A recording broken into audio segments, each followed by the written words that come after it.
E nada melhor do que darmos prosseguimento na noite de hoje, usando esse texto, João, capítulo 10, versículo 10. João 10, versículo 10.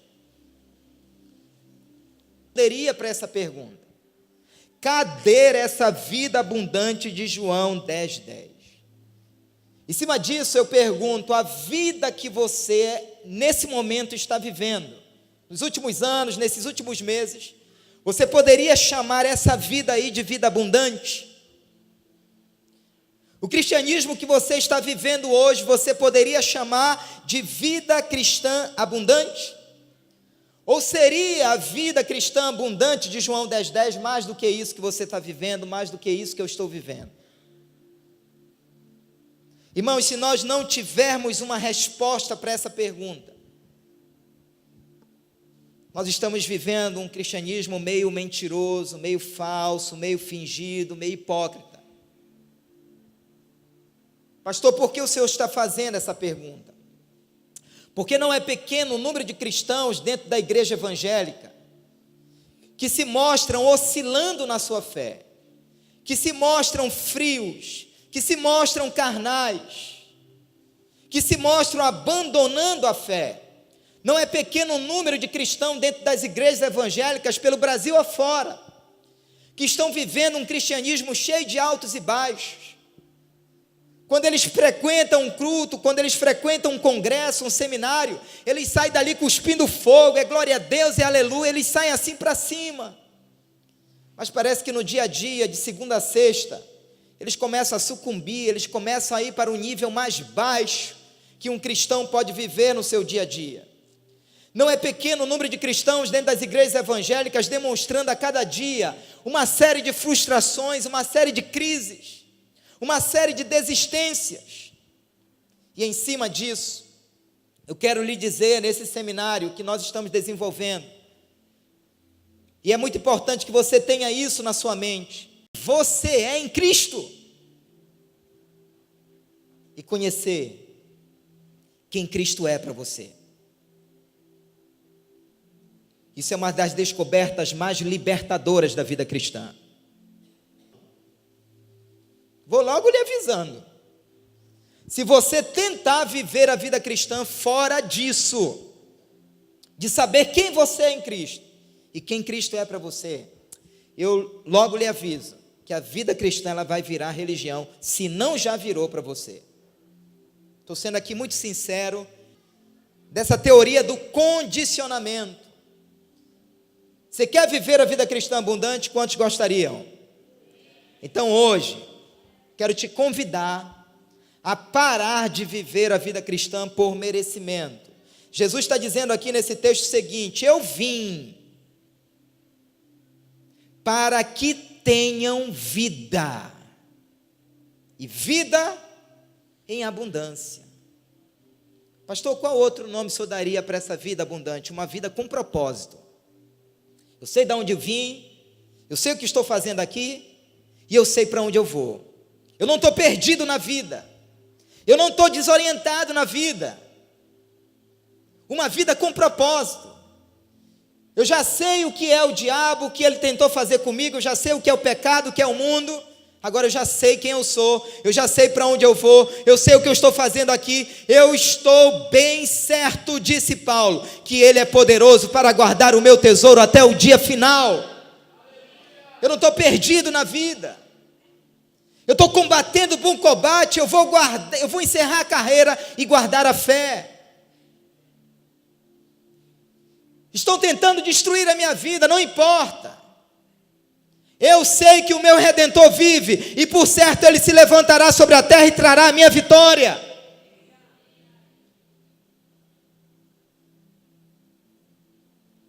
Pastor, mas o senhor não tem nem onde cair morto, não importa. O morrer para mim, querido, é lucro, disse Paulo, e o viver para mim é Cristo. Quando você, querido, não tem a perspectiva da vida cristã correta, fala em morte perto de você, você só falta morrer. Crente que até se benze, Meu Deus, olha, me arrepiei todo, falando de morte, pastor. Paulo não temia a morte, morrer para mim é lucro. Olha, diabo, se tu me matar, eu vou estar mais perto de Jesus, já era para ti. E o viver era Cristo.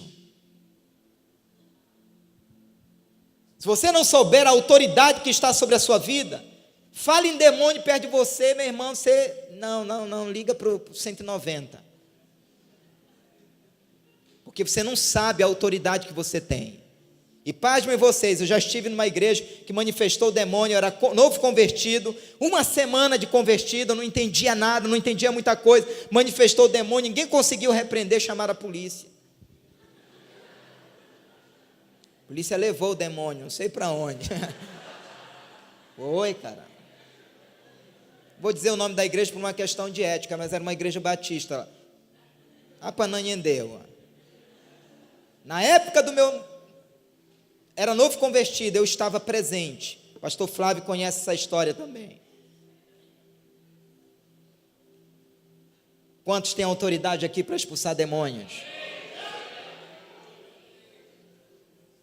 Eu faço votos que Deus coloque diante de você umas 10 possessões nessa semana. Cadê o amém, irmão? Vai ligar para o pastor, não. 2 da manhã me ligando, eu vou te repreender. Digo, não, desliga, meu irmão. É Deus que quer te usar. Esse demônio é para ti.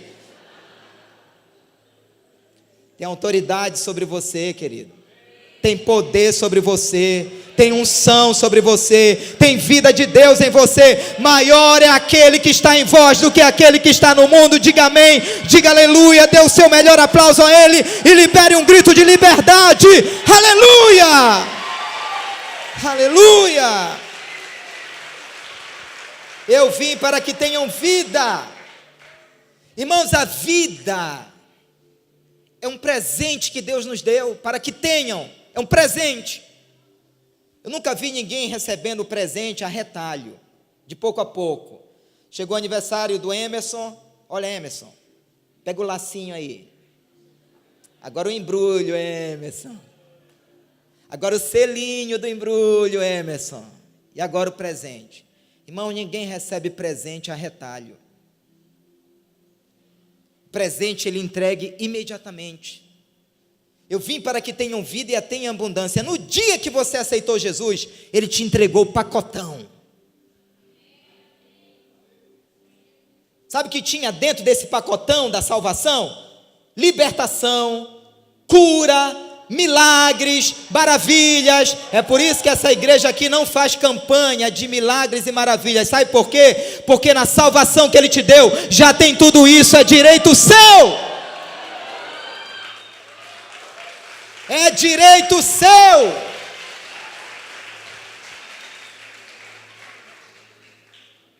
Nós não estimulamos os membros dessa igreja a correr atrás de bênção, porque a Bíblia diz que é a bênção que corre atrás de nós. Deuteronômio 28. Efésios 1:3. Ele já nos abençoou com todas as sortes de bênçãos.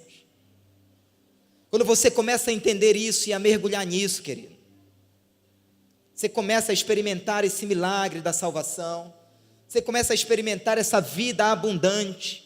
Sabe, eu não sei se você está desempregado, mas eu declaro profeticamente nessa noite que vai chegar um tempo que você vai escolher entre 3, 4, 5 empregos que o Senhor vai colocar diante de você. Diga amém, porque é a bênção que corre atrás de você. É a bênção que corre atrás de você. Isso é promessa do Senhor. Porque pela graça sois salvos, Efésios 2:9. Ah, querido, quão bom seria se você estivesse com uma caneta, sabe? Porque a ovelha, esse animal herbívoro, ele vai ruminar depois, sabe? Ele vai ruminar depois. Os textos que nós estaremos compartilhando nesse seminário, querido, são pérolas, são pérolas, são pérolas. Porque pela graça sois salvos mediante a fé, e isto não vem de vós, é dom de Deus, é presente de Deus. Mas pastor, por que parece, pastor, que a gente vive uma vida cristã tão distante daquilo que está escrito? Quantos, além de mim, já tiveram essa sensação na vida cristã? Você olha para aquilo que está escrito, aí você olha para a sua vida, parece um negócio assim tão distante, um negócio do outro mundo. E é nesse ponto que alguns crentes se frustram de uma tal maneira que chegam a dizer: isso não é para mim não, isso não é para mim não, sair dessa igreja, não consigo. Maioria dos desviados pelo Brasil afora, você vai perguntar para eles, eles vão dizer: pastor, eu não consigo. Parece que a gente vai vivendo uma vida cristã, parece que está faltando algo. Quem já teve essa sensação além de mim? Né? Parece que está faltando algo, né? Parece que está faltando Jesus no coração, né? Parece que está faltando uma conversão verdadeira. Só pode, meu irmão, só pode. Mas a gente vai vivendo uma vida cristã assim, a gente vai vivendo assim, parece que a gente está esperando algo. Esse algo que parece que está faltando e que você está esperando, já veio, querido. Já veio há mais de 2000 anos atrás na cruz. Você está esperando que Deus mande o Miguel morrer na cruz também, o Gabriel, meu irmão? Foi o melhor que Deus tinha, o próprio filho dele.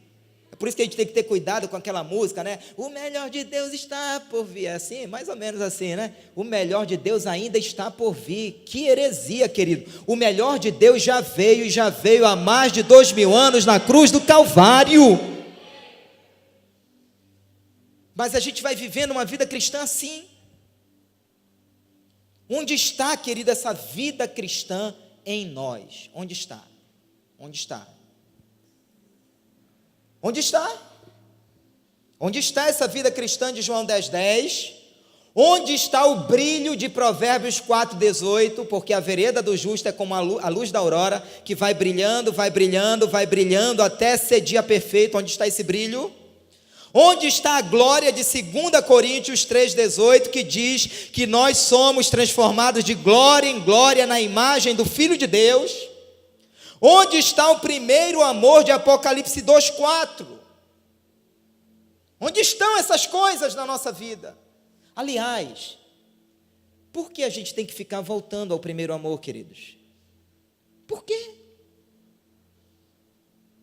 Nós não deveríamos cantar nunca aquela música dentro da igreja: quero voltar ao início de tudo.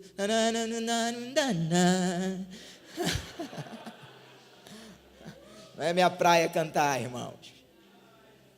Quero voltar ao primeiro amor. Essa música não era para a gente cantar nunca dentro da igreja. Sabe por quê? Porque era para a gente permanecer no primeiro amor, todo tempo, aquele fogo de novo convertido, né? Aquele novo convertido que cospe fogo, evangeliza até formiga na rua, chega para o porte de energia e diz: Jesus te ama, sobe no ônibus e prega, vai para a praça e prega, na sala de aula ele abre a boca e prega. Esse fogo ele não pode se apagar, porque o fogo arderá continuamente sobre o altar e não se apagará. Esse é o fogo do Espírito na nossa vida. Então essa vida cristã, querida, ela é permanente. Ela não tem variação. Essa vida abundante, ela não tem variação.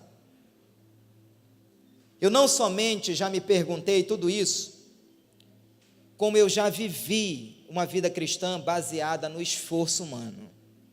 Estou abrindo meu coração hoje aqui. Pastor, se eu já viveu uma vida cristã religiosa frustrante? Já, queridos. Escute algo. Teve uma vez na minha vida cristã que eu estabeleci uma meta de que o sol ele não brilharia nos meus dias sem que eu estivesse orando. Eu fiz uma regra religiosa. Eu queria acordar para orar antes do sol raiar. Teve uma época na minha vida que eu decidi não jantar naquele dia se eu não tivesse falado do amor de Deus para alguém. Eu estabeleci essa regra. Eu impus isso para mim. Teve uma vez na minha vida, uma época, que eu estabeleci não dormir se eu não tivesse lido 5 capítulos da Bíblia por dia. Teve uma época da minha vida que eu estabeleci fazer uma vigília com Deus toda sexta-feira. E eu me lembro de noites que eu me mostrava tão cansado depois do trabalho, que eu colocava uma vasilha de água e metia minha cabeça dentro só para não dormir. Isso eu vivi. Teve uma época na minha vida que eu comecei a fazer jejum sem comer nada. Ficava tonto, parecia que eu ia desmaiar, mau hálito doido. Coisa de doido. Uma época na minha vida que eu decidi memorizar um versículo por dia. E sabe o que eu tenho a lhe dizer sobre tudo isso? Tem uma hora que isso cansou em mim. Tem uma hora que isso me frustrou. Teve uma hora que eu não consegui acordar antes do sol raiar. Teve dia que eu não consegui jejuar. Teve sexta que eu não consegui fazer a vigília. Teve dia que eu falhei na leitura. Teve dia que eu não consegui falar do amor de Deus para ninguém. Eu estava vivendo um cristianismo baseado no meu esforço. Um cristianismo baseado nas leis que eu estabeleci para a minha vida. E aí, o que eu tenho a lhe dizer sobre isso está em Zacarias 4:6. Então ele me diz: esta é a palavra do Senhor a Zorobabel, não por força nem por violência, mas pelo meu espírito, diz o Senhor dos exércitos. Se aquilo que está acontecendo na minha vida não é uma obra do Espírito, então eu estou na carne. Se a minha adoração a Deus não é algo que o Espírito está movendo dentro de mim, eu estou na carne. Se o meu evangelismo não acontece no poder do Espírito, eu estou na carne.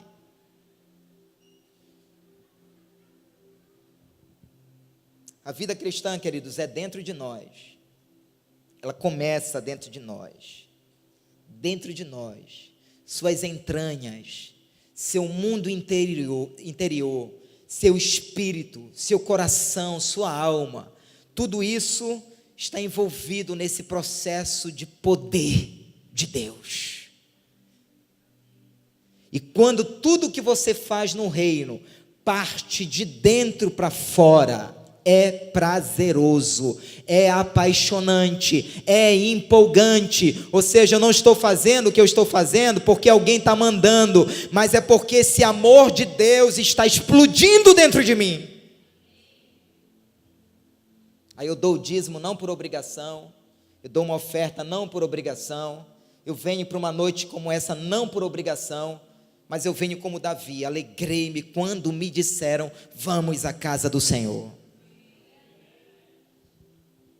João 7,38 diz, quem crê em mim, como diz a Escritura, do seu interior fluirão rios de água viva. Olha só, quem crê em mim, como diz as Escrituras. Eu não posso garantir que o seu crer atualmente está de acordo com as Escrituras, eu não sei. Olha como é poderoso nós sabermos quem nós somos. Jesus, quando foi enfrentar o diabo no deserto, disse para ele assim, está escrito. Está escrito. Jesus não disse, olha, sai daqui, cara, que eu sou filho de Deus. Não, está escrito. Olha, diabo, sai daqui que eu estou sentindo que eu vou te repreender. Não, está escrito. Se vence o mundo com aquilo que está escrito, se vence o diabo com aquilo que está escrito, se vence o pecado com aquilo que está escrito, se esse livro é só uma letra morta na tua vida, que quando você lê te dá sono, você está mal, você está semi-morto. Mas se esse livro é o teu maná espiritual, é o teu maná espiritual, e quando eu falo de maná espiritual, é algo que tu come todo dia. É algo que tu comes todo dia. Pastor, mas eu ouvi já uma pregação domingo. Quem guarda maná apodrece. Isso aqui é todo dia. Uma vez eu fui na padaria ali perto de casa, me venderam um pão, acho que eles tinham, era uma segunda-feira, acho que eles tinham feito esse pão, acho que na quinta ou na sexta. Comprei, cheguei em casa, aquele negócio não estava crocante, negócio sem graça. Na terça-feira eu fui lá, me deram pão de graça, porque eu queria o quentinho. É ou não é gostoso o pão quentinho? Aquela manteiguinha, com aquele Nescauzinho. Fala em comida no meio dos crentes, olha, o lugar é tomado por uma glória. Querido, pão nosso de cada dia nos dai hoje. Isso aqui é pão saindo do forno todo dia, saindo do forno todo dia. Eu saberia te dizer o quanto você está cheio da vida abundante, na medida que eu souber o quanto desta palavra ferve dentro de você, o quanto dessa palavra queima dentro de você. Do vosso interior fluirão rios de águas vivas. E aí João 4, veja que do vosso interior fluirão rios de água viva. Isso é uma satisfação. Um rio que flui, isso é uma satisfação. Não é algo que eu faço. Esse rio que flui do nosso interior não é algo que nós fazemos. É uma satisfação.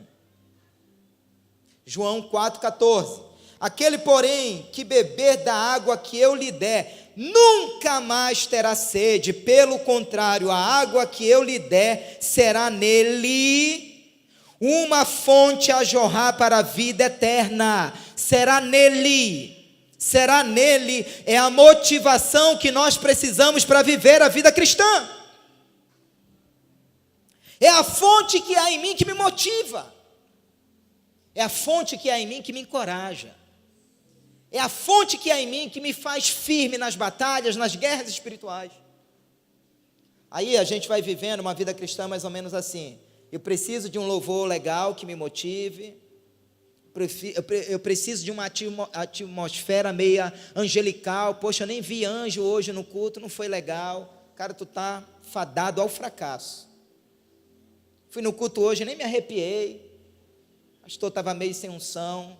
Eu pego o cinturão e te dou uma lambada, para tu ver a unção.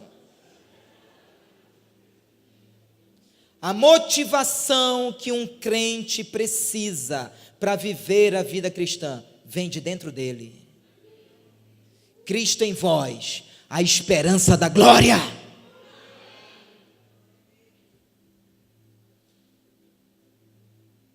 Aí a gente vai criando um monte de coisa, fica tirando encosto, tirando demônio, lá uma bezetacil espiritual. Não, te encoraja aí, querido. A gente vai criando, querido, um monte de coisa. Campanha do anzol de Pedro, do fermento do pão da Santa Ceia. A gente vai criando. Porque o povo não pode deixar a igreja, o povo não pode voltar para o mundo. Triste isso, irmãos. Triste isso. Triste isso. É uma renovação diária. Olha, será nele uma fonte a jorrar para a vida eterna. Nunca mais terá sede. Nunca mais terá sede. Eu sei que é força de expressão nas nossas orações, nas nossas canções, mas nem era para a gente orar mais assim. Senhor, tenho sede de ti. E Deus lá disse: meu filho, vai ler a Bíblia.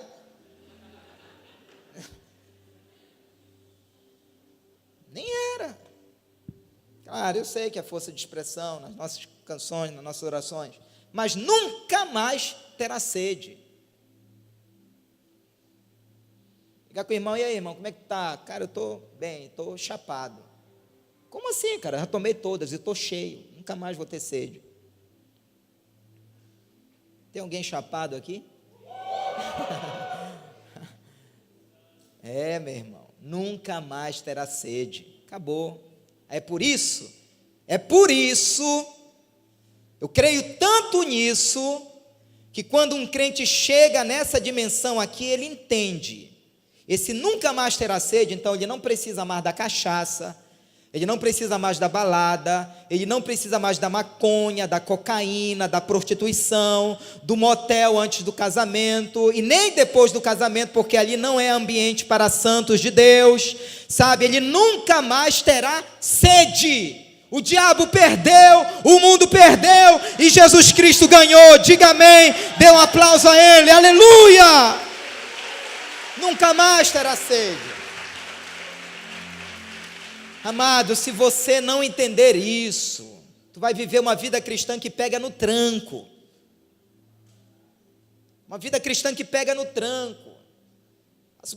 Uma semana toda para baixo. Aí você depende do culto para pegar aquele gás. Você depende de um congresso, depende de um retiro, depende de um sermão.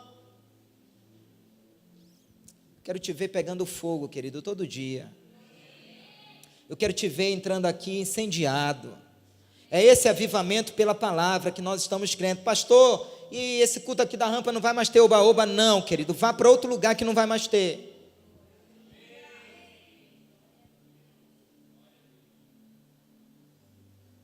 Porque se você não estiver cheio da palavra, querido, se nós não estivermos cheios da palavra e cheios do Espírito, esquece vida cristã abundante, esqueça. 2 Coríntios 4,16 diz: por isso, não desanimamos, pelo contrário, eu gosto desse pelo contrário, mesmo que o nosso homem exterior se corrompa, contudo, o nosso homem interior se renova de dia em dia. Então significa que sábado na rampa eu estou animado, estou pegando fogo, domingo também, segunda também, terça também, quarta também, quinta também, sexta também e feriado. Porque tem crente quando chega feriado, ele não pega na Bíblia, ele não ora, é feriado, pastor. Feriado. É complicado isso, querido. É claro que o feriado a gente tem que aproveitar também, é um momento de descanso e tal, tudo. Mas você não pode abrir mão, né, do prazer. Às vezes até ligaram para o pastor estava de férias. Irmão, pastor, me atenda. O pastor disse: meu filho, eu estou de férias. Aí o irmão disse: pastor, mas o diabo não tira férias. Aí o pastor teve que responder: por isso que a vida dele é um inferno. Então é claro que a gente tem que ter um momento de descanso, a gente tem que ter o feriado, tem que ter tudo isso. Mas a gente não pode abrir mão dos princípios espirituais. Diga para o seu irmão: como a Bíblia.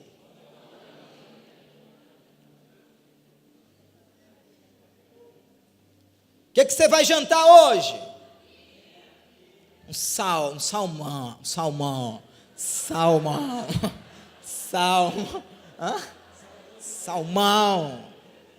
Qual é o custo desse salmão? 119, meu irmão. 119.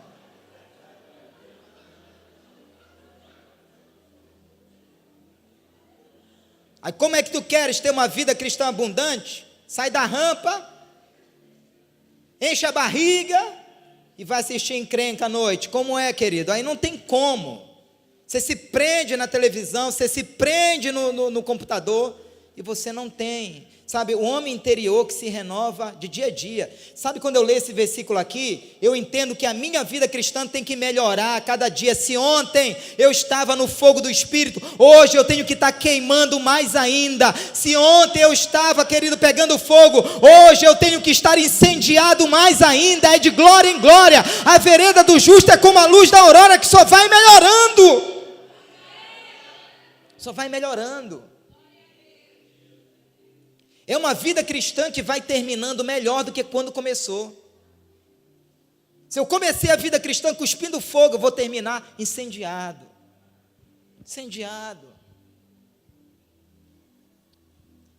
Então, pastor, qual é a razão de tantos crentes desanimados?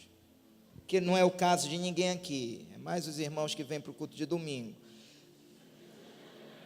Qual é a razão, queridos? A má compreensão. Olha só o que eu vou lhe dizer. A má compreensão do real sentido da vida cristã pode se tornar uma armadilha que nos aprisiona. A má compreensão do real sentido da vida cristã pode se tornar uma armadilha que nos aprisiona. Como assim, pastor? Cara, tu era tão alegre lá no mundo, agora tu está oprimido na vida cristã. Uma armadilha. Tu tinha um relacionamento, interagias lá no mundo de uma forma, com os amigos, conversava, falava e tal, tudo. Agora tu é um cara isolado, acabrunhado, oprimido, cabisbaixo. Oséias 4:6 diz: o meu povo está sendo destruído porque lhe falta o conhecimento. Porque tu, ó sacerdote, rejeitastes o conhecimento, também eu te rejeitarei, para que não sejas sacerdote diante de mim. Visto que te esquecestes da lei do teu Deus, também eu me esquecerei dos teus filhos. Está aqui. Meu povo está sendo destruído porque lhe falta conhecimento. Lhe falta. Jesus disse isso em Mateus 22:29. Respondeu-lhe Jesus: errais, não conhecendo as Escrituras e nem o poder de Deus. Com esses 2 versículos, pelo visto, pelo que se lê aqui, tudo indica que conhecer a palavra e obedecê-la é tudo na vida cristã. É tudo para termos uma vida cristã triunfante, vitoriosa, abundante, é tudo. Então, querido, se lá no mundo você sorria, pare de viver essa vida cristã oprimida, opressa, né? Essa vida cristã sem graça, sem alegria. Você lembra quando a gente começa a vida cristã, o novo convertido, irradiante? Irmãos, o novo convertido é uma coisa interessante. Não tem tempo ruim para ele. Se você marcar para o novo convertido uma vigília segunda para terça ele vem, de terça para quarta ele vem, de quarta para... Não tem tempo ruim. Ele pega a Bíblia, ele lê, igual Mateus, cara. O cara é novo convertido, né? É o apóstolo da internet, né? Então o cara está todo o tempo naquele clima, sabe? De novo convertido. Não tem tempo ruim. É um fogo que parece que não se apaga. Todo o tempo evangelizando, todo o tempo pregando, falando do amor de Deus. Mas parece, na vida de alguns novos convertidos, que o tempo vai passando e a vida cristã vai ficando difícil demais. Por que isso acontece? Porque toda vez que nós tentarmos viver a vida cristã baseado na nossa própria força, nós vamos sucumbir. Então, você que se acha mega, ultra espiritual, vice-deus, quarta pessoa da Trindade, querido, cuidado, tira teu cavalinho da chuva. Tira teu cavalinho da chuva, querido. Eu sou espiritual, pastor, não estou nisso aí não. Tá doido, hein, irmão? Sabe, quanto mais perto de Deus estivermos, mais reconheceremos que somos homens de lábios impuros, mais nos humilharemos e mais serafins virão do trono de Deus para tocar a nossa vida. Então o tempo da minha vida cristã tem que me fazer de mim mais humilde, mais quebrantado, mais humilhado, mais apaixonado. Se tem soberba aí, querido, viu, crentão de 10, 15 anos, de 20 anos, se tem soberba e orgulho aí, querido, você tem que se humilhar, você tem que se arrepender. Porque quanto mais perto eu estiver de Jesus, mais eu estou reclinado no peito dele. Importa que ele cresça e que eu diminua.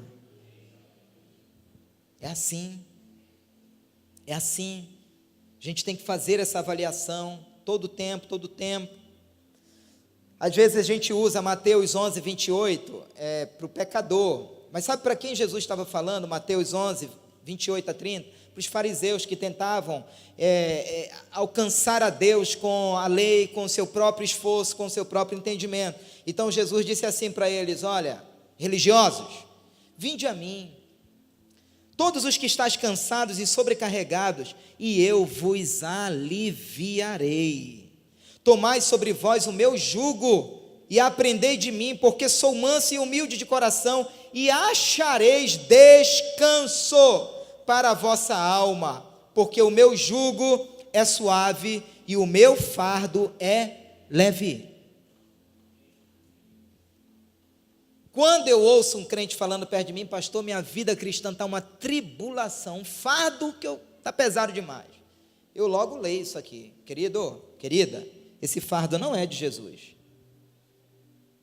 esse fardo é teu, porque o fardo de Jesus é suave, é leve. Eu vou ler um versículo aqui, que vai até parecer para você que eu estou inventando isso, mas não estou. Está lá em 1 João 5,3. porque este é o amor de Deus. O que é o amor de Deus? É ficar cantando? É ficar pregando? Não. Porque este é o amor de Deus, que guardemos os seus mandamentos. Ora, os seus mandamentos não são penosos. É mamão com açúcar, igreja. Olha só esse versículo, que se você tem Bíblia e não leu, eu não sei porquê, você tem Bíblia ainda. Mas olha esse versículo, 1 João 5,3, os mandamentos do Senhor não são penosos, é mamão com açúcar. Doçura, doçura, doçura. Não tem mais desculpa, eu não consigo, pastor. Não tem, está aqui. Então vai ter que rasgar essa página da tua Bíblia. Não tem. Jesus disse em João 15,5: eu sou a videira, vós os ramos. Quem permanece em mim e eu nele, esse dá muito fruto, arrebenta. Porque sem mim, nada podeis fazer. Por que nada? Por que nada? Pastor, eu não posso fazer nada sem ele. Pegou pesado. Por quê? Porque é ele que faz tudo em nós e através de nós. Irmão, isso aqui é uma mudança de um paradigma muito grande na nossa mente. Eu custei muito a entender isso e a viver isso. Mesmo como pastor. Mesmo como um crente, desde 1991. 1990. Porque é ele. É impossível viver a vida cristã a parte de Jesus. A questão aqui não é se nós temos Jesus, a questão aqui é se ele nos tem. É se ele nos tem. Vou ilustrar isso para você. No dia que você abriu o coração para Jesus, era mais ou menos assim. Imagine sua vida como um carro. Pode pensar no carro que você quiser aí. Pode Fusca, pastor? Pode. Imaginou? No dia que você aceitou Jesus, foi mais ou menos assim. Jesus bateu na porta do carro, do lado do motorista, você baixou o vidro, e Jesus disse assim: meu filho, deixa eu conduzir a tua vida. A ideia deveria ser você abrindo a porta, dando o controle da sua vida para Jesus e indo para o banco do passageiro. Aliás, se preciso fosse, até para o porta-mala, ficar lá trancado. Acho que esse lugar seria melhor para cada um de nós, porque as nossas carnalidades são terríveis. Mas a maioria de nós fez o seguinte: convidou Jesus para entrar e colocou Jesus no banco do passageiro. E nós precisamos reconhecer que muita cabeçada que nós estamos dando na vida, mesmo como crente, que muitos buracos que nós estamos caindo, mesmo como crente, se deve ao fato de nós estarmos na condução da nossa vida e não Cristo. Então não venha dizer que a vida cristã é uma droga quando você a transformou numa droga. Não venha dizer que a vida cristã não serve quando você a fez assim. A Bíblia diz: enchei-vos do Espírito. Enchei-vos do Espírito, andai no Espírito e jamais satisfareis as concupiscências da carne. Somente Jesus Cristo venceu o pecado, querido. Pastor, não estou conseguindo vencer o pecado. Querido, só Ele que venceu. É Ele que vence no seu lugar. É Ele que vence por você. É Ele que guerreia as tuas guerras. É Ele que abre uma porta onde não tem. A porta que Ele abre ninguém fecha, que Ele fecha ninguém abre. Não é você que abre a porta e não é você que fecha, é Ele. Aquele que começou a boa obra e nós é fiel para completar. Não foi você que começou a obra e nem será você que vai terminar, é Ele. Então esse seminário Vida Abundante, o culto dessa noite está propício para quê, pastor? Para você se render e dizer: Senhor, eu me rendo. Eu saio da condução. Eu saio do controle, eu saio do trono, eu me rendo. É Ele que vence, é Ele que vive por nós. Olha, eu sempre lia e sempre citava Gálatas 2:20. Mas eu nunca tinha me atinado para o versículo 19 antes e para o 21 depois. Então eu vou ler. Porque eu, disse Paulo, mediante a própria lei, morri para a lei. Quando ele está dizendo aqui, morri para a lei, sabe o que ele está dizendo em outras palavras? A vida de esforço próprio acabou na minha vida, porque era isso que a lei impunha. A pessoa tinha que se esforçar, se esforçar, se esforçar, se esforçar. E Paulo está dizendo aqui, eu morri para a lei. Eu morri para a vida de esforço próprio. Aí ele continua dizendo, a fim de viver para Deus. Agora estou crucificado com Cristo. Logo já não sou eu quem vive, mas Cristo vive em mim. E esse viver, que viver é esse? Nova vida. Nova vida. Nova vida, que agora tenho na carne. Paulo estava dizendo, essa vida que agora eu tenho na carne, não é mais de Paulo, não é mais de Marcelo, não é mais de Antônio, não é mais de Maria, não tem, aquela vida velha não tem mais, ela morreu, ela desapareceu, ela acabou, ela foi sepultada. Agora que a vida tenho na carne, vivo pela fé no Filho de Deus que me amou e a si mesmo se entregou por mim. E ele diz agora no versículo 21, não anulo a graça de Deus, pois se a justiça é mediante a lei, mediante esforço próprio, segue-se que morreu Cristo em vão. Então, se a justiça agora é pela lei, pelo esforço próprio, então bora dizer que Cristo morreu em vão. Se é você que vive a vida cristã, então Cristo morreu em vão. Se é você que se salva, se auto-salva, então Cristo morreu em vão. Se é você que vence o pecado, então Cristo morreu em vão. Não é você, querido. É Cristo em nós. A esperança da glória. Não vivo mais eu. Paulo estava dizendo, eu saí da condução. E o apóstolo Monteiro, ontem aqui na reunião de casais, leu Colossenses 3,4 e eu encaixei aqui. Que coisa linda.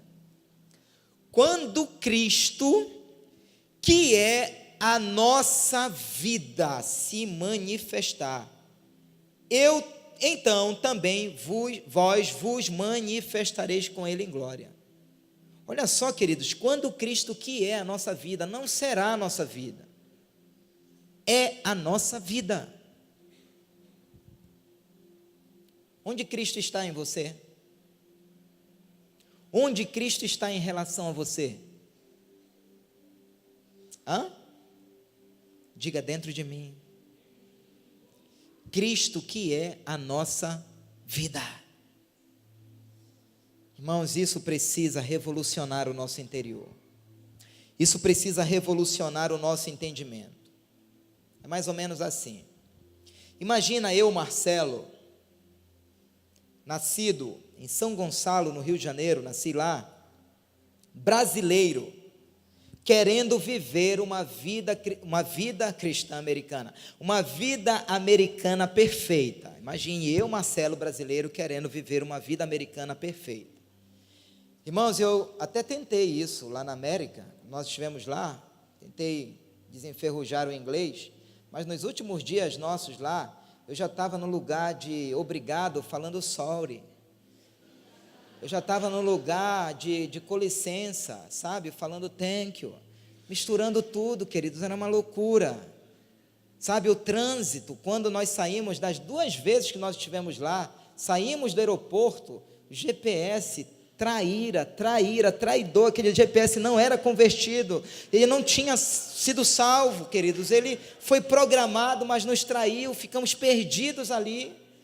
Sabe, na última vez ali, era quase 11 horas da noite, 23 horas, e a gente perdido, tentando achar o hotel e tal, o GPS desprogramou.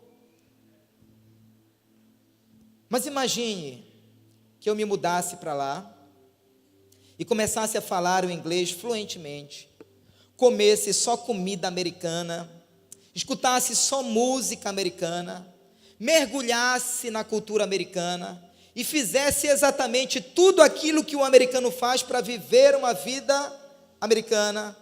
Contudo, a despeito do tempo que eu passasse na América, apesar de já ter uma mente americanizada, apesar de todo o esforço que eu fizesse para viver uma vida americana, ainda assim, eu não seria um americano. Embora falando, embora comendo, embora ouvindo música, etc. A única maneira de se viver uma vida americana perfeita é nascendo na América. Sabe por quê? Porque tudo vai fluir com naturalidade. O inglês, a geografia, o trânsito, a comida, a música, etc, etc. Tudo natural. Irmãos, sem o novo nascimento na sua vida, esqueça vida em abundância. Sem o novo nascimento na nossa vida, esqueçamos vida em abundância. Por mais que você tente, você não vai conseguir, porque você não nasceu de novo. Nós podemos ter o estereótipo de um crente perfeito, mas se não nascer de novo, não vai entrar no reino dos céus. E é muito bom que você escute isso hoje à noite e diga amém por isso. Porque desse púlpito aqui está saindo uma verdade que pode mudar o destino eterno da sua vida.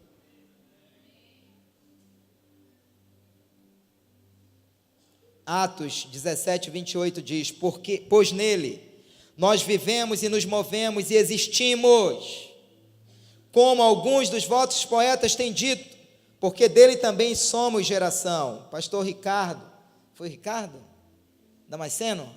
Disse no Coinonia, usando esse versículo, que somente nele existimos.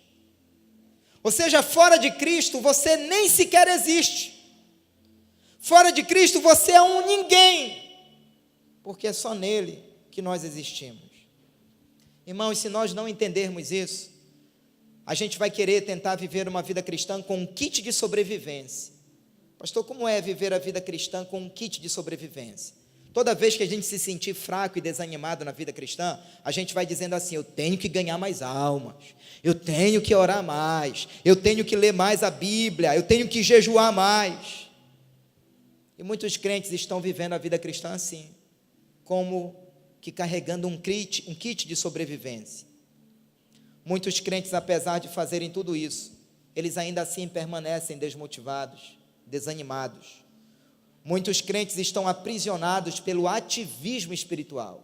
Pasmem vocês, mas eu ouvi essa semana de um irmão sendo aconselhado por mim: pastor, olha, o que eu faço isso, faço isso, é isso que me motiva na vida cristã. Eu ouvi isso da boca de um crente, aí passei a régua nele. Porque um crente que vive baseado pelo cargo que ele tem, pela função que ele tem, um dia que tirarem isso dele, ele desvanece. Eu já vi crente desaparecer da igreja um dia que foi disciplinado no louvor, foi disciplinado na dança, porque era isso que sustentava ele. Irmãos, eu não preciso desse púlpito aqui, eu não preciso estar aqui para ser uma bênção, e nem você. Deus disse para Abraão: sê tu uma bênção, és tu que é a bênção, porque ele vive em você. Somos uma bênção ambulante. Em vez de vivermos fazendo, precisamos viver sendo. Ao invés de vivermos fazendo, temos que viver sendo. Romanos 11, 6 diz assim: se é pela graça, já não é pelas obras, do contrário, a graça já não é graça. Olha o que eu vou lhe dizer. Se para ser salvo não foi exigido de nós nenhum esforço humano, por que para viver a vida cristã seria exigido? O melhor que aconteceu na nossa vida foi ter sido salvo. Era a maior obra que Deus poderia fazer na nossa vida, foi a de nos salvar. Se para nos salvar não foi exigido nenhum esforço humano, por que para viver a vida cristã seria? Pastor, fundamente isso na Bíblia, pastor. Colossenses 2,6, para que você tenha certeza de que não está saindo nenhuma besteira daqui. Como precisamos mergulhar nisso, queridos, porque isso é libertador. Colossenses 2,6, ora, como recebestes a Cristo o Senhor, assim andai nele. Como foi que você recebeu a Cristo? Diga, pela fé. Como é que eu tenho que andar? Pela fé. E pela fé como? Crendo no que Jesus fez na cruz e recebendo aquilo que é direito meu como filho de Deus. Diga amém, dê um aplauso a Ele. Pela fé. Tudo que não provém de fé é pecado. Toda vez que você tentar viver a vida cristã fora desse andar na fé, você já perdeu. Você já perdeu.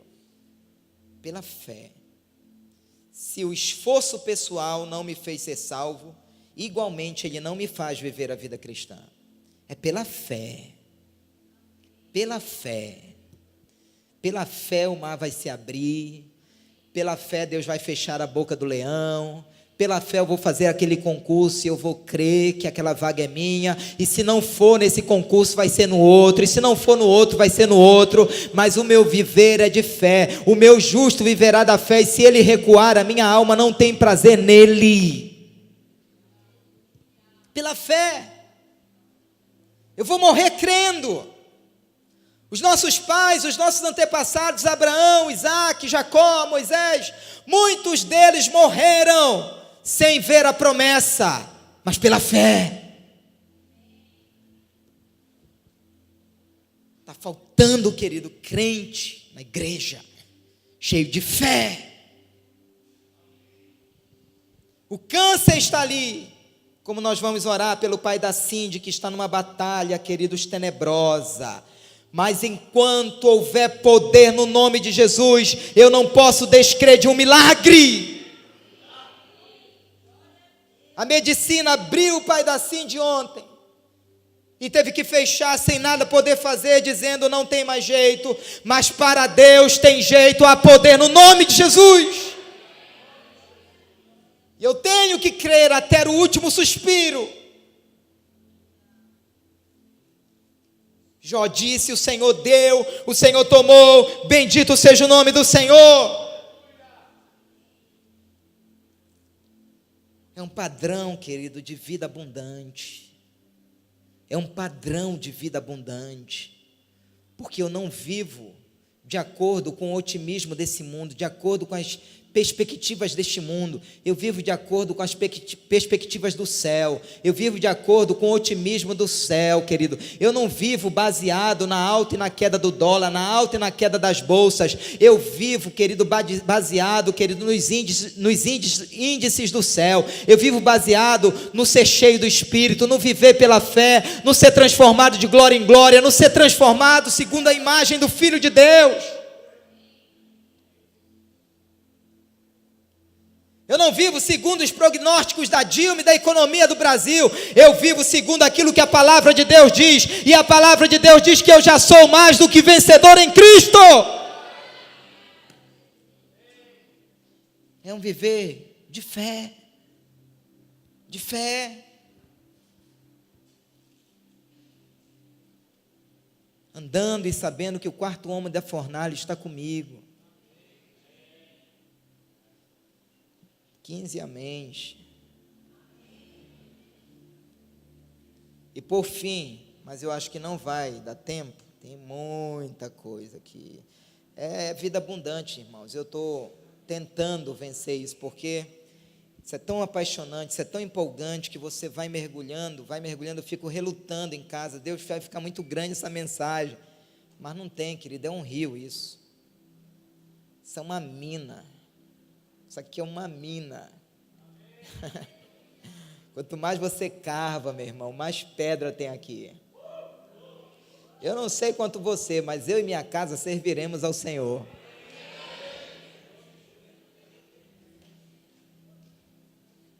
A vida é muito curta. É muito curta.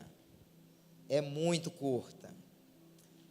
Isso é um padrão, querido. Isso é um padrão, isso é um padrão.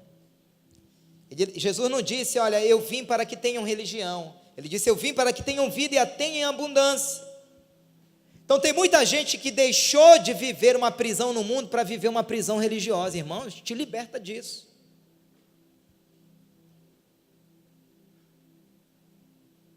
A prisão do mundo é melhor do que a prisão religiosa. Porque pelo menos lá você curte sabendo que vai para o inferno. Melhor do que viver uma vida, meu irmão, vazia, sem nexo, sem razão, sem propósito. Já está quase terminando o ano de 2006, você não falou de Jesus para ninguém ainda. Tristeza, meu irmão. Cadê esse Jesus? Cadê essa vida abundante?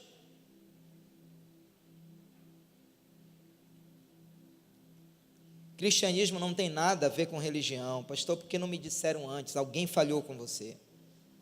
Cristianismo é uma pessoa. Diga comigo, vida cristã é uma pessoa. Então isso requer relacionamento. Relacionamento. Sabe, eu não sei quantos maridos tem aqui. Eu não vou nem perguntar nem quantas esposas, mas eu estou vendo alguns casais aqui. Olha, querido marido, melhor do que eu te ensinar 10 passos para uma vida conjugal de sucesso, é eu te ensinar a ser cheio do Espírito. Porque se tu fores um marido cheio do Espírito, eu duvido se esse casamento não melhora.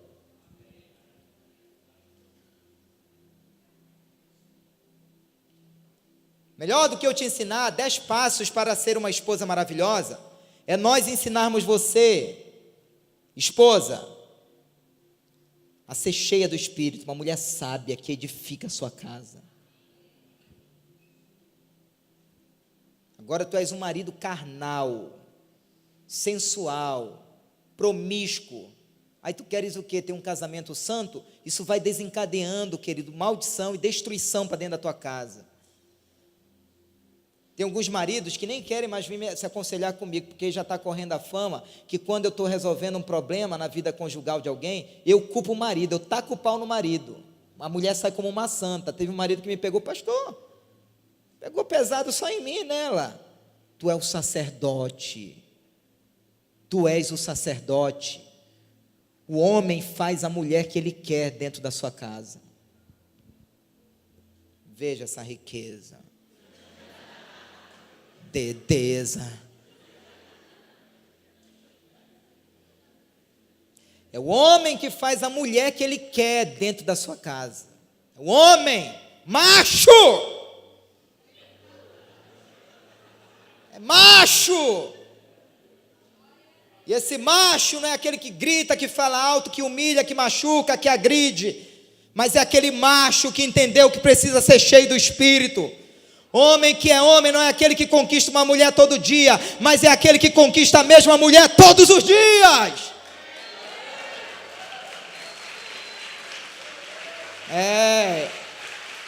Esse que é o verdadeiro macho.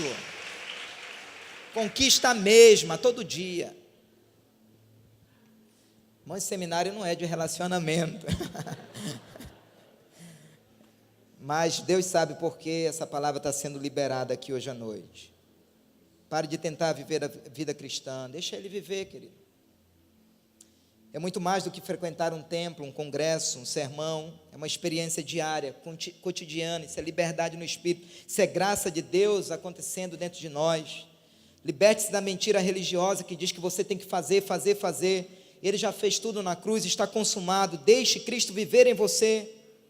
Eu me lembro de tantas vezes, quando novo convertido, chegava final do ano, irmãos, eu fazia uma lista de promessas. Senhor, esse ano eu vou ler tantas vezes a Bíblia, eu vou fazer isso, eu vou fazer isso. Quem já fez isso além de mim? Final de ano, né? A gente fica assim super crente, né?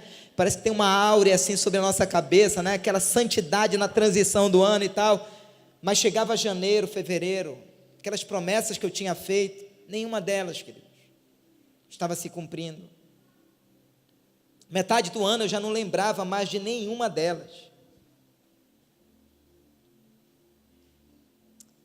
Porque não é pelo meu esforço. Não é. Quando nós transformamos a vida cristã numa religião, não dá certo.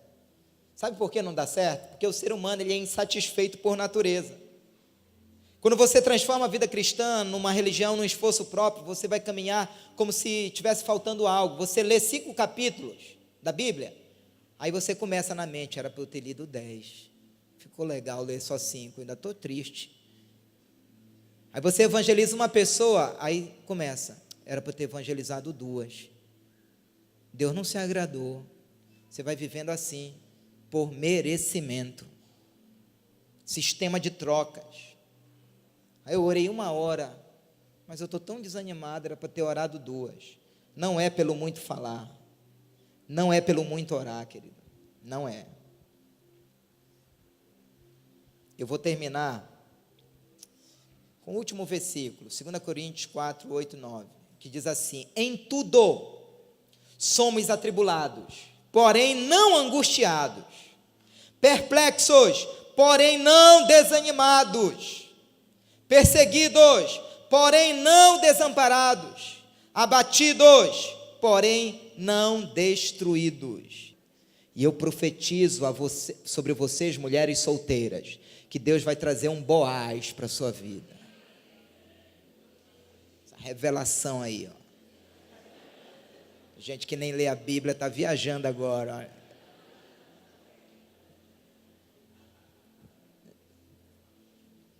Aí lê o livro de Ruth.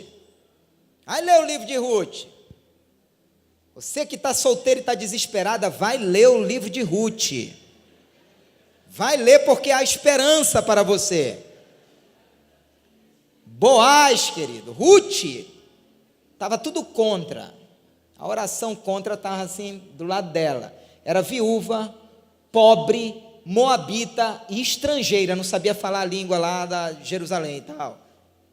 Tudo contra. Não tinha nem grana para comer. Foi catar grãos atrás dos segadores, porque naquela época os pobres entravam em qualquer fazenda, em qualquer campo, e os segadores iam colhendo e os pobres iam juntando as migalhas que caíam no chão. Estava lá Ruth, fazendo um trabalho aparentemente humilhante.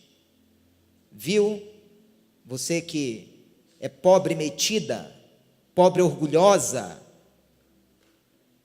que acha que não deve lavar um banheiro, que acha que não deve limpar uma sala, que acha que não deve fazer um cafezinho, que acha que não deve fritar um ovo. Estava lá, Ruth, fazendo um trabalho aparentemente humilhante.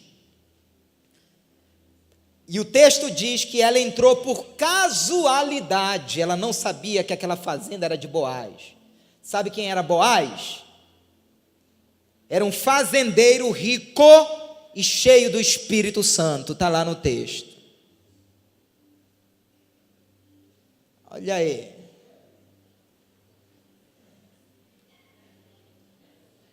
Cadê os amém, irmãs? Cara completão, meu irmão. Porque só ser cheio do Espírito, meu irmão, não adianta repreender a conta da selpa que vai chegar. Vai chegar, meu irmão. Vai chegar. E também não adianta ser granado e não ter temor de Deus, porque você corre o risco de ser infiel no casamento. Olha, presta atenção, viu, mulher? Tem que ser Boaz. Consegue bancar a família e é cheio de Deus. E a Bíblia diz que quando Boaz olhou para Ruth, o seminário não é relacionamento, irmão. E quando Boaz olhou para Ruth, se apaixonou por ela. Olhou, gatinha, começou a tremer, meu irmão. Aquele negócio da paixão, do amor. Mandou saber quem era aquela mulher, chamou e casou. E para encurtar a história, foi uma das poucas mulheres que entrou na genealogia de Jesus. Porque desse relacionamento nasceu Obed, que foi pai de Jessé, Jessé foi pai de Davi, da onde veio a linhagem do Messias. Diga amém, o caminho de Deus é perfeito. Dá um glória a Deus, dá um aplauso ao Senhor. Aleluia! Você não está esquecida não, você não está esquecido não. Então é isso, por hoje é só.